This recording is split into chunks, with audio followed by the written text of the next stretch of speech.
We identify signs and symptoms of cystitis and pyelonephritis. We analyze the results of a urinalysis. We ensure urine cultures are taken in patients with pyelonephritis and recurrent cystitis, and we looked at the common uropathogens. Now, the next learning objective is, given a patient case, recommend effective drug therapy for treatment of cystitis or pyelonephritis. Now let's take a look at treatment of cystitis.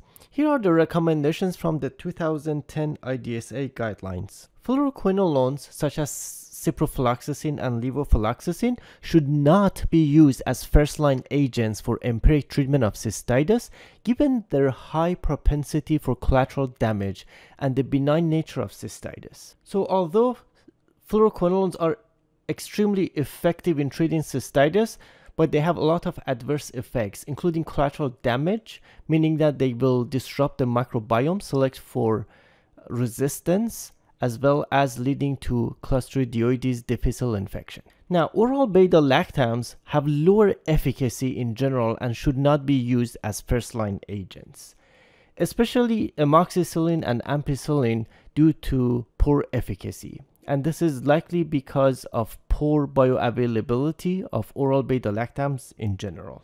Now, if somebody doesn't have any other options and we must use oral beta-lactams, it is best to use amoxicillin clavulanate, cefaclor, which is a second-generation cephalosporin, cefdinir, which is a third-generation cephalosporin, or cefpodoxime, which is also a third-generation cephalosporin.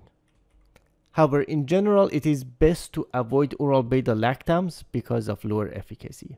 Now, the IDSA guidelines actually recommend trimsulfa or trimethoprim sulfamethoxazole as a first-line option, but this should be avoided for empiric treatment of cystitis because local E. coli resistance rate is more than 20% across the United States. And 20% is the threshold that IDSA recommends for resistance in order for it to be significant enough to avoid trimsulfa. So it should be avoided because in the United States, everywhere the resistance rate is more than 20%. So really the only two options left as first line are nitrofurantoin and fosfomycin. Now, when you compare nitrofurantoin and fosfomycin, nitrofurantoin is dosed twice a day and it is for 5 days. So it is less convenient than fosfomycin, which is just a single dose. So you just give one dose and you are done with treatment. Now, fosfomycin is relatively more expensive, so it's somewhere between $30 to $40. However, it's only one dose, whereas nitrofurantoin is 5 days, but relatively cheaper because it's typically a discounted drug. Now, these two agents are recommended first line because of their excellent activity against E. coli. Resistance to these two agents is extremely rare, and they have low propensity for collateral damage. So they essentially only concentrate in the urine, and they are unlikely, or I should say less likely compared to other agents, to cause collateral damage throughout the body. Now, the resistance rate is important because in initial episodes of cystitis, urine cultures are not used. So because there is no urine culture, there will not be known whether the E. coli or whatever organism is causing the cystitis is resistant or not. So, you don't want to take a chance. So for that reason, because of the high probability of resistance to trimsulfa and fluoroquinolones, we recommend nitrofurantoin and fosfomycin as first line. Now, when it comes to nitrofurantoin, it does have adverse effects, so more commonly GI disturbances as well as headache, but also rarely it can lead to pulmonary fibrosis, and this is kind of rare with acute use. It is more common and still pretty rare, but more likely to happen when people use this chronically. So sometimes nitrofurantoin might be recommended for chronic use to prevent recurrence of cystitis, and that's when people may experience pulmonary fibrosis, but it's still extremely uncommon. Now, it is important to note that the package insert lists creatine clearance less than 60 as a contraindication. However, per Beer's criteria, we know that as long as creatine class is over 30, it is safe to use in patients.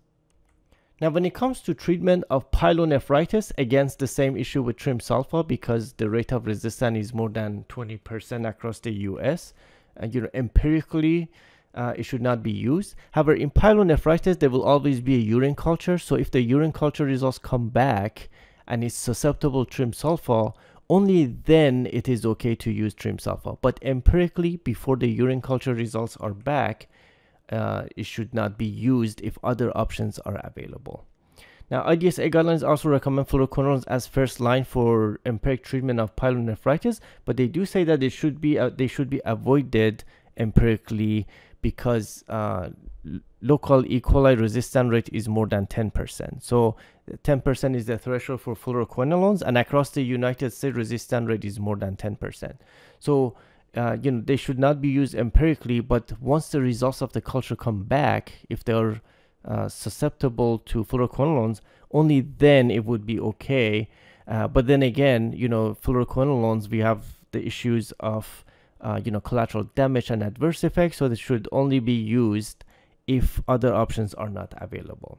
Now, regardless of the empiric agent chosen, therapy must be directly based on the results of a urine culture. So it's extremely important because pyelonephritis is relatively more severe infection, and it can lead to bacteremia, which can become a pretty severe infection.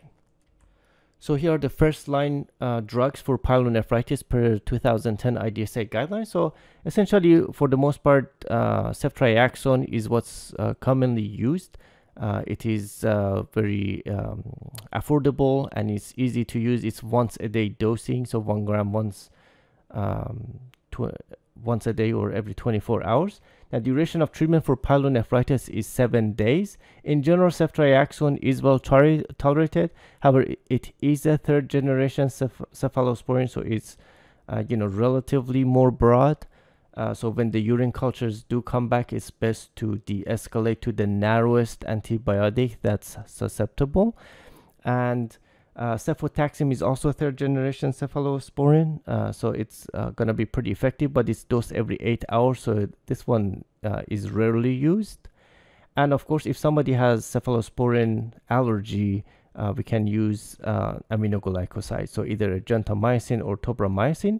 However, keep in mind that aminoglycosides are extremely toxic, so nephrotoxicity, ototoxicity, and rarely neuromuscular blockade can also occur with aminoglycosides. So in general, they should be avoided if there are other options.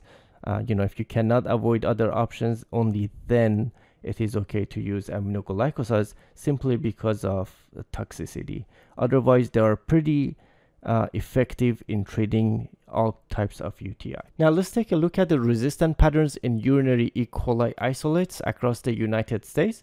So this was a study that compared the resistance rate for 3 drugs, so nitrofurantoin, trimsulfa, and ciprofloxacin. And they compared the rates from 2003 to 2012. And this study was published in 2016, so it does take a few years to collect these data and publish it. They also compared 2 groups, so the age group 18 to 64 years of age and age 65 and older. And what we see is that when you compare 2003 data to 2012, there's not significant increase in resistance to nitrofurantoin. So that's why nitrofurantoin has pretty much remained pretty effective against E. coli. So that is recommended first line for cystitis only. And for trimsulfa, you can see that since 2012, actually resistance rate for both age groups has been more than 20%, and 20% was the threshold for resistance in order for it to not be used empirically. So you can only use it once urine culture results are back and show that it's susceptible to trimsulfa. Now, when you look at ciprofloxacin, you can see that since 2012, the resistance rate has been more than 10% for both age groups. So the threshold for ciprofloxacin is 10%. And so for that reason, both ciprofloxacin and trimsulfa should not be used empirically for pyelonephritis or cystitis for that matter.